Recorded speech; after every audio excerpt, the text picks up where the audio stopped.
Hola, bienvenidos a este video. Soy Eva Quiroz, estudiante de la Corporación Universitaria del Caribe SECAR del programa Ingeniería Industrial. Y hoy, junto con mis compañeros Jorge Atencia, Javier López, Einer Orozco, Andrea Montiel, Andrés Pérez, Mayerlin Prasca, John Viloria, estaremos hablando sobre el tratamiento térmico y otros temas alternos. Para empezar, hablaremos primero sobre el concepto de tratamiento térmico, que se dice que es el proceso que comprende el calentamiento de los metales o las aleaciones en estado sólido a temperaturas definidas, manteniéndolas a esa temperatura por suficiente tiempo. Bueno, seguido a esto también se puede decir que es un enfriamiento a las velocidades adecuadas con el fin de mejorar sus propiedades físicas y mecánicas, especialmente la dureza, la resistencia y la elasticidad. A continuación se pueden evidenciar algunas imágenes sobre el proceso de tratamiento térmico. Bueno, algunas de las características mecánicas del material dependen tanto de su composición química como de la estructura cristalina que tenga.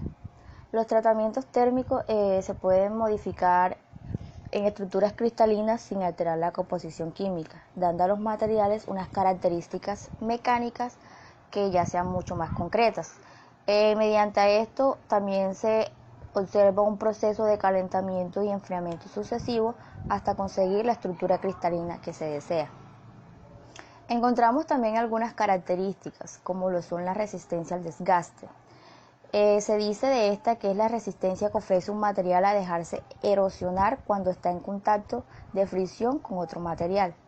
También encontramos la tenacidad, que es la capacidad que tiene un material de absorber esa energía sin producir fisuras, como por ejemplo la resistencia al impacto.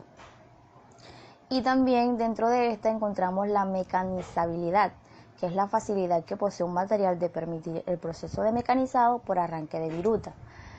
Y finalmente encontramos la dureza, que pues la conocemos mucho dentro de todo esto, que es la resistencia que ofrece un acero para dejarse penetrar. Para finalizar esta primera parte, hablaremos un poco sobre los polimorfismos, que es la capacidad de algunos materiales de presentar distintas estructuras cristalinas. Esta propiedad es un elemento químico puro que se denomina alotropía. Esto, por lo tanto, las diferentes estructuras de grado pueden ser modificadas, obteniendo así aceros como nuevas propiedades mecánicas, pero siempre manteniendo la composición química. También se dice que estas propiedades varían de acuerdo al tratamiento que se le dé al acero, dependiendo de la temperatura hasta la cual se lo caliente y de cómo se enfríe el mismo.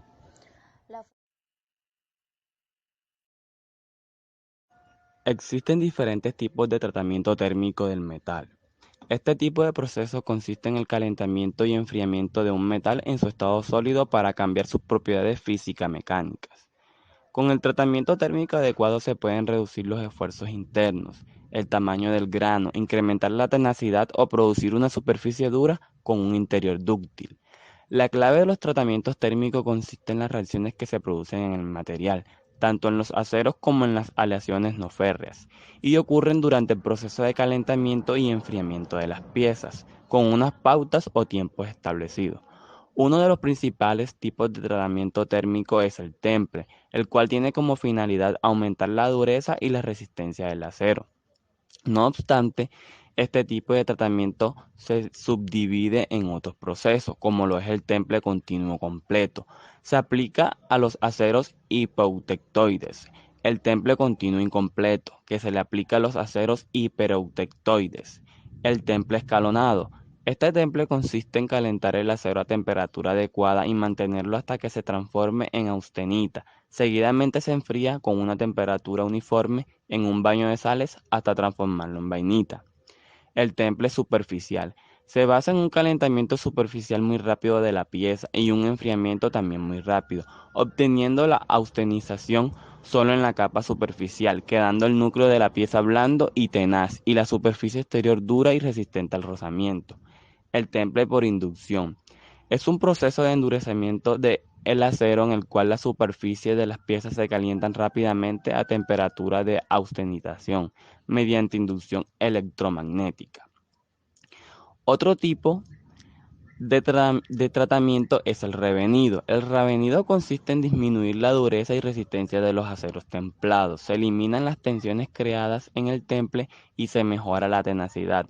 dejando el acero con dureza o resistencia deseada. El recocido. El recocido consiste básicamente en un calentamiento hasta temperatura de austenitización, que están entre los 800 y 925 grados centígrados, seguidamente de un enfriamiento lento. Este proceso también se divide en otros subprocesos, lo que es el recocido de homogeneización, el recocido de regeneración, el recocido de globalización y el recocido subcrítico. Finalmente, el normalizado. El normalizado tiene como objeto dejar un material en un estado normal, es decir, la ausencia de tensiones internas y con distribución uniforme del carbono. Se puede emplear como tratamiento previo al temple y al revenido.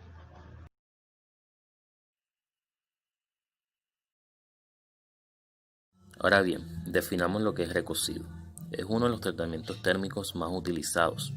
Este consiste en calentar el metal o material utilizado hasta una temperatura dada y posteriormente enfriarlo de forma lenta hasta una temperatura ambiente, con el fin de eliminar los defectos obtenidos en la prefabricación. ¿Cómo se trabaja con este tratamiento? Primero, se calienta el metal hasta una temperatura dada. Segundo, se mantiene la temperatura durante cierto tiempo. Y tercero y último, se enfría lentamente hasta temperatura ambiente y controlando la velocidad de enfriamiento. Este tratamiento es utilizado para, primero, eliminar tensiones del temple. Segundo, aumentar plasticidad, ductibilidad y tenacidad del acero. Tercero, alterar la macroestructura del metal obteniendo propiedades deseadas. Cuarto, aliviar los esfuerzos residuales. Quinto, reducir la dureza y fragilidad. Sexto, recristalizar los metales trabajados en frío, recuperando el grano original del metal trabajado, como nos muestra la siguiente imagen. Observaciones. Primero, si la temperatura a la que se lleva el metal es muy alta, pueden aparecer tensiones internas que introducen grietas y deformaciones. Segundo, el grado de plasticidad que se quiere obtener al metal depende de la velocidad de enfriamiento y de la temperatura a la que se eleva inicialmente.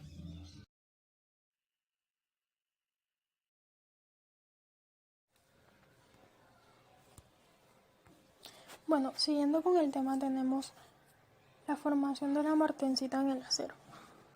Para empezar, debemos conocer qué es la martensita. Es una fase singular que se forma en los aceros, posee su propia estructura cristalina y composición y está separada de las otras fases por interfaces bien definidas, pero es una fase metaestable presente solo porque la difusión se suprime.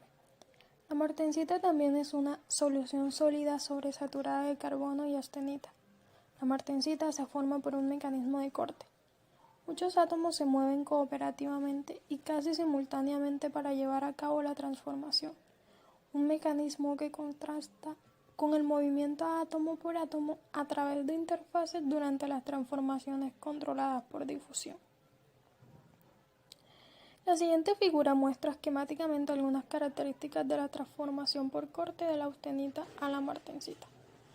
Las flechas indican las direcciones de corte sobre lados opuestos del plano donde se inició la transformación.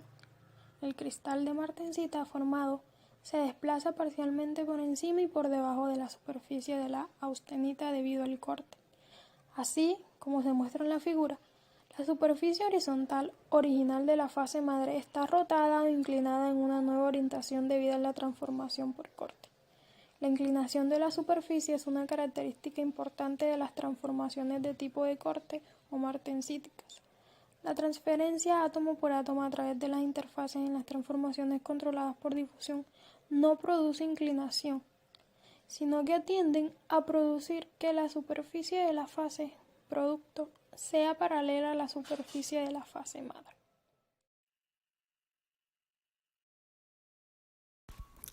Continuando con el tema de formación de martensita en el acero, podemos decir que se requiere del temple o un rápido enfriamiento para formar martensita, fundamentalmente para suprimir las transformaciones controladas por difusión, pero las exactas condiciones de enfriamiento que dan como resultado martensita en un acero dependen fuertemente del contenido de C, de los elementos aleantes y del tamaño grano austenítico, factores que determinan la templabilidad del acero. Los elementos principales de la teoría cristalográfica para la formación de la martensita en los aceros se observan esquemáticamente en las figuras 1 y 2. La figura 1A muestra dos celdas unitarias adyacentes FCC de la austenita, en donde se identificó una celda unitaria BCT. Esta identificación de un conjunto de átomos en la fase madre que transformará en un conjunto de átomos en la fase producto se denomina correspondencia de la red.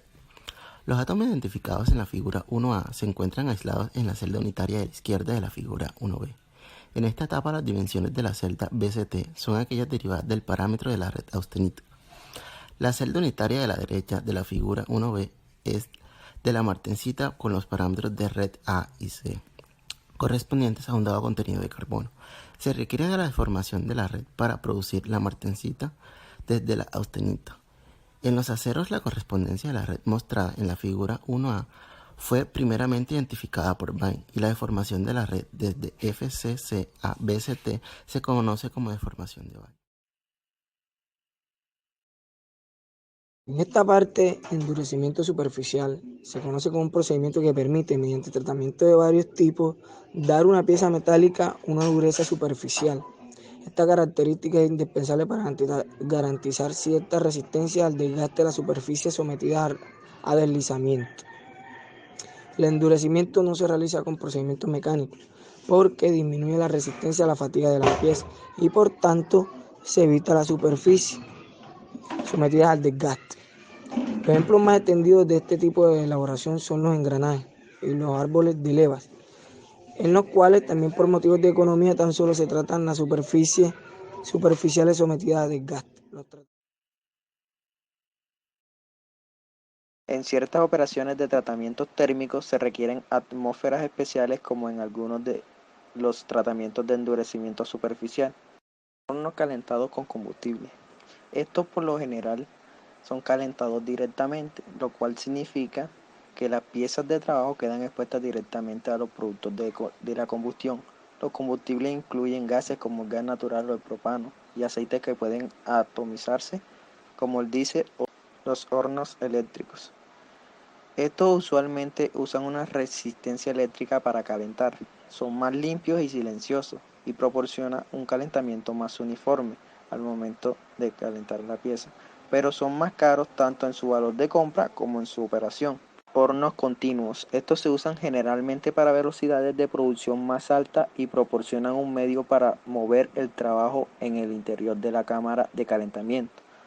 Los mecanismos alternativos para transportar el trabajo incluyen configuraciones circulares que utilizan soleras giratorias. Continuamos con métodos e instalaciones para el tratamiento térmico. Método de endurecimiento superficial selectivo. Esto implica el calentamiento seguido de un rápido enfriamiento por inmersión. Con estos métodos se calienta solo la superficie del trabajo o áreas locales de la superficie de trabajo.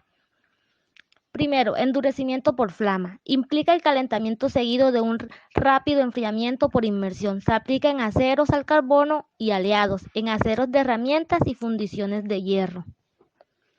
Calentamiento por inducción. Este método implica la aplicación de energía inducida electromagnéticamente por medio de una bobina de inducción en una pieza de trabajo conductora de electricidad, tal y como se muestra en la imagen que estamos viendo. Las corrientes de fluyen contra la resistividad eléctrica del metal, generando un calor localizado y preciso sin ningún contacto directo entre las piezas y el inductor. Este calentamiento ocurre con piezas magnéticas y no magnéticas. Calentamiento por láser. Esto generalmente se utiliza para todos los materiales en los que se puede utilizar métodos clásicos de endurecimiento por el contenido de carbono adecuado. Aquí únicamente las áreas específicamente bajo tensión de los componentes se endurece localmente. Ejemplo, aceros y hierro fundidos en la fabricación de herramientas. Calentamiento por resistencia de alta frecuencia. Este método se usa para endurecer áreas específicas, partes de acero, mediante la aplicación de calentamiento localizado por resistencia a alta frecuencia. Y por último, calentamiento por haz de electrones. Este es el principal tratamiento térmico para hacer resistentes las aleaciones de aluminio, cobre, magnesio, níquel y otros materiales no ferrosos. Esta técnica está basada en el calentamiento producido por el bombardeo de un haz de electrones de alta energía sobre el material a depositar.